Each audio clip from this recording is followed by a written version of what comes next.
Fujita Coffee by Osamu Morishita, Architect and Associates in Higashiosaka, Japan. We aimed for such an architecture that pulls people and involves them into a spiral and sublimates them. It is located in Higashiosaka City, Japan, where the structure of Lowertown is concentrated, along the elevated railroad track that was once a freight line. We have created a plan centered around a coffee roasting machine in such a glamorous city where people's activities and lives intersect with chaos, and the flow of people rolls up around it. A bakery workshop and a cafe counter are also settled on the square core in the center of the building, which serves as a production site. Customers and employees, or those who live and work in the surrounding area, gather to the core and rise around it.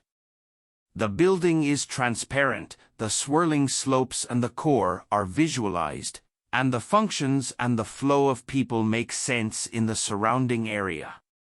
Once you see this spiral, you will be attracted to the inside of the building.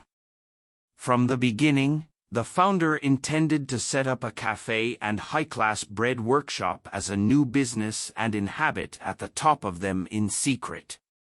He required a view-like scenery in a person's mind's eyes composed of the vortex of human behavior rising. It will encourage the human mind and suit Instagram's topic. The idea of how to create the architecture is just putting the cubic core as a production area, surrounding it with the human flow and sublimating them. That's all. Instead of creating a shape, I have been conscious of the events that appear around there. However, a certain order is required to establish the flow. The floor height standards of the core and the slopes were 4.5 m and 3.0 m, and the ratio of the sloping was set to 1/12.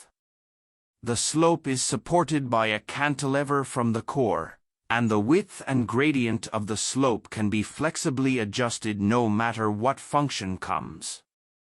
I am strongly aware of the flow of the environment as well as the flow of functions and people.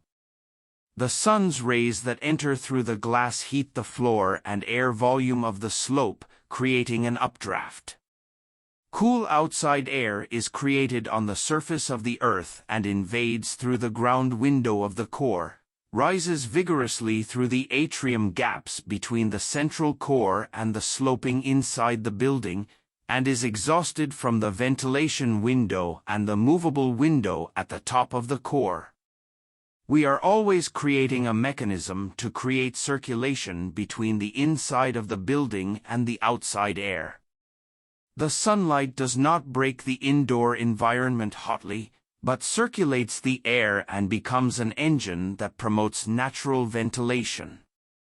In winter, the solar altitude is low, especially the reception of sunlight is large. The south side of the slope becomes a sunroom, and when the ventilation window is opened, the air is warmed to the extent that a mirage dances on the window. The slope floor material was very cheap, just structural plywood put on the steel deck plate, but oil stain was applied on it. We painted on the floor as if it were a canvas. There is a whirlpool of rising diversity. With the painting, the surface of the floor fascinates people. All functions are exposed and visualized. Each function appears as a lively and rich unified body. People are attracted to where they can feel meaningful and freedom. We created naked spiral around functions, an architecture of flow where everything gathers from the surrounding area and swirls and flies as it is.